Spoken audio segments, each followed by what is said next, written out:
jabandu jagut gondu Anarabe biotoke Ajojana tumpia wapala Joma biena duon Umajumu kwene kwal Bulwar na kol wachilum Anarabe biotoke Ajojana tumpia wapala Joma biena duon Umajumu kwene kwal Bulwar na kol wachilum Anarabe biotoke Ajojana tumpia wapala Joma biena duon Umajumu kwene kwal Bulwar na kol wachilum Dulu maya toge wang lo man kuy bakwa go kuy lang bar Petir to marot Uy na pancho gurun Uy nang kwa banay Pawara mani kuyan manwet Inge tumene Dulu maya toge wang lo man kuy bakwa go kuy lang bar Petir to marot Uy na pancho gurun Uy nang kwa banay Pawara mani kuyan manwet Inge tumene Ada jilu ikina na iwudi albai Diriama Jongu jukura julen kwa chiawar Nangkanga ngujinti Incin gua padye ya ini ya yorgadu Yungu korani ujoina Anaram wajudani junu matye wadai walu Ada jilu ikina na iwudi albai Diriama Jongu jukura julen kwa chiawar Nangkanga ngujinti Incin gua padye ya ini ya yorgadu Yungu korani ujoina Anaram wajudani junu matye wadai walu Ada jilu ikina na iwudi albai Diriama Jongu jukura julen kwa chiawar Nangkanga ngujinti Incin gua padye ya ini ya yorgadu Yungu korani ujoina Anaram wajudani junu matye wadai walu Tum gun baralai uge windar Ilumina Ija gogwilo Madar gogwilo Yin windar Na gongudu Jalum gwai Ilum gondar Ija gogwilo Madar gogwilo Anjadwono Na gongudu Ilum gondar Jalum gondar Ija gogwilo Madar gogwilo Yin windar Jaro Ilum gondar Kina na iwuji albai Diriama Jungu jukura julan Baji awar Nangkanga ngujinti Incin gua padye ya ini ya yorgadu Yungu korani ujoina Anaram wajudani junu matye wadai wanu Ada jilu ikina na iwuji albai Diriama Jungu jukura julan baji awar Nangkanga ngujinti Incin gua padye ya ini ya yorgadu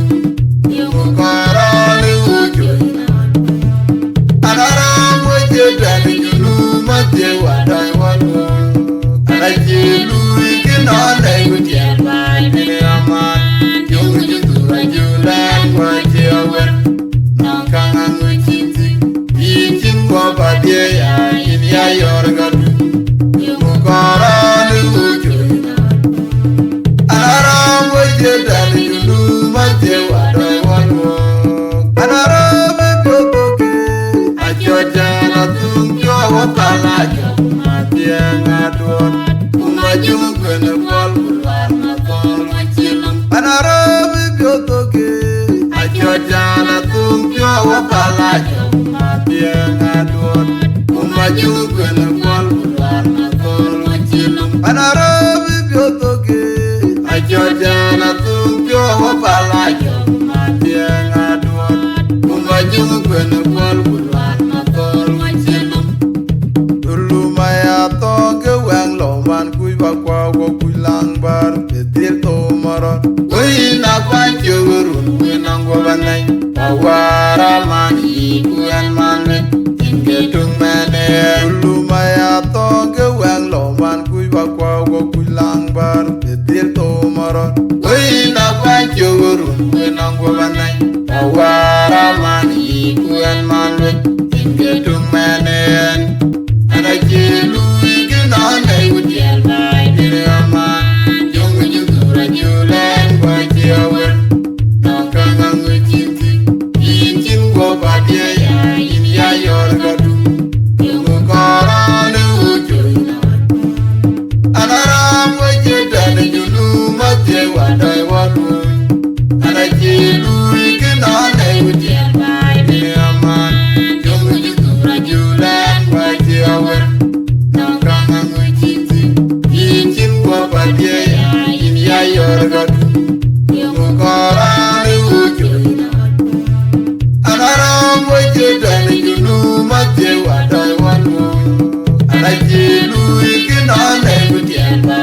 Kalum gon bara lai wung ya wang dar.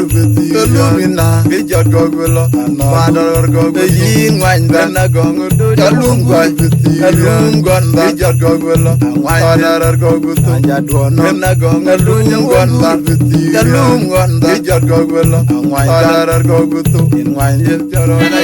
gon dar ke na na ujian bai ni ama. Yung jura julen bai jiawen. Nang kang uji.